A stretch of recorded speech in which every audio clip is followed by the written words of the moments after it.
Hi നമസ്കാരം. Hiroshima Nagasaki ക്വിസുമായി ബന്ധപ്പെട്ട രണ്ടാമത്തെ വീഡിയോ ആണിത്.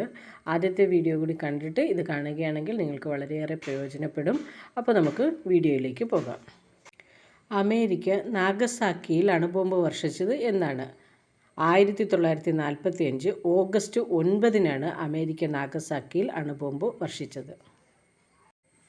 നാഗസാക്കിയിൽ അമേരിക്ക വർഷിച്ച അണുബോംബിൻ്റെ പേര് എന്താണ്? ഫാറ്റ്മാൻ എന്നായിരുന്നു. അടുത്ത ചോദ്യം, നാഗസാക്കിയിൽ അണുബോംബ് വിക്ഷേപിച്ച ബോംബർ വിമാനത്തിൻ്റെ പേര് എന്താണ്? ബോക്സ്കാർ. അടുത്ത ചോദ്യം, ഫാറ്റ്മാൻ എന്ന അണുബോംബ് നിർമ്മാണത്തിന് ഉപയോഗിച്ച ഇന്ധനം ഏതാണ്?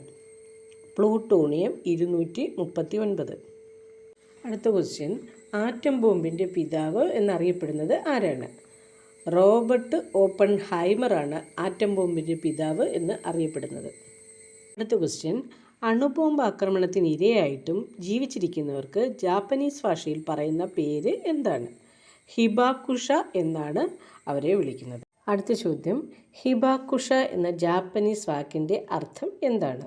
സ്ഫോടന ബാധിത ജനത എന്നാണ് ഹിബാക്കുഷ എന്ന വാക്കിൻ്റെ അർത്ഥം. അടുത്ത ചോദ്യം, സഡാക്കോ ആൻഡ് 1000 പേപ്പർ ക്രെയിൻസ് എന്ന പുസ്തകം രചിച്ചത് ആരാണ്? എലീനർ കോയറാണ് ഈ ഗ്രന്ഥം രചിച്ചത്. അടുത്ത ചോദ്യം, ഹിരോഷിമ എന്ന വാക്കിൻ്റെ അർത്ഥം എന്താണ്? വിശാലമായ ദ്വീപ് എന്നാണ് ഹിരോഷിമ എന്ന വാക്കിൻ്റെ അർത്ഥം. അടുത്ത ചോദ്യം, നാഗസാക്കി എന്ന വാക്കിൻ്റെ അർത്ഥം എന്താണ്? ലോങ് കേപ്പ് എന്നാണ് നാഗസാക്കി എന്ന വാക്ക് അർത്ഥമാക്കുന്നത്. അടുത്ത ചോദ്യം, അന്താരാഷ്ട്ര സമ്പൂർണ്ണ ആണവായുധ നിർമ്മാർജ്ജന ദിനം എന്നാണ്? സെപ്റ്റംബർ 26 അന്താരാഷ്ട്ര സമ്പൂർണ്ണ ആണവായുധ നിർമ്മാർജ്ജന ദിനമായി ആചരിക്കുന്നത്. അടുത്ത ചോദ്യം, ഹൈഡ്രജൻ ബോംബിൻ്റെ പിതാവായി അറിയപ്പെടുന്നത് ആരാണ്? Edward teller.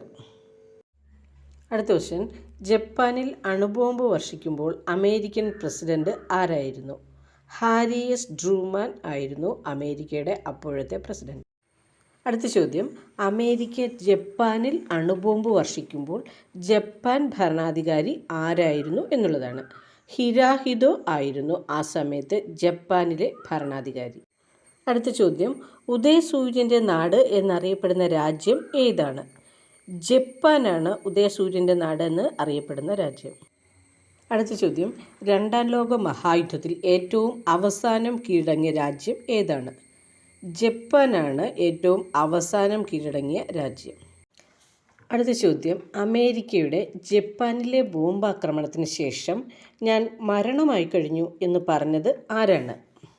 Robert Oppenheimer. അണുബോംബിൻ്റെ പിതാവായ റോബർട്ട് ഓപ്പൺഹൈമറാണ് ഇങ്ങനെ പറഞ്ഞത്.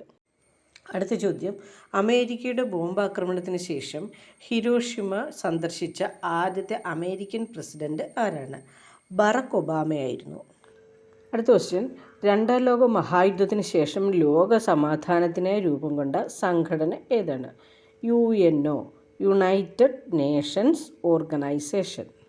അടുത്ത ചോദ്യം, രണ്ടാം ലോക മഹായുദ്ധത്തിൽ ജനങ്ങൾ നേരിട്ട ദുരിതങ്ങളും യാതനകളും വിവരിക്കുന്ന ഗ്രന്ഥം ഏതാണ്?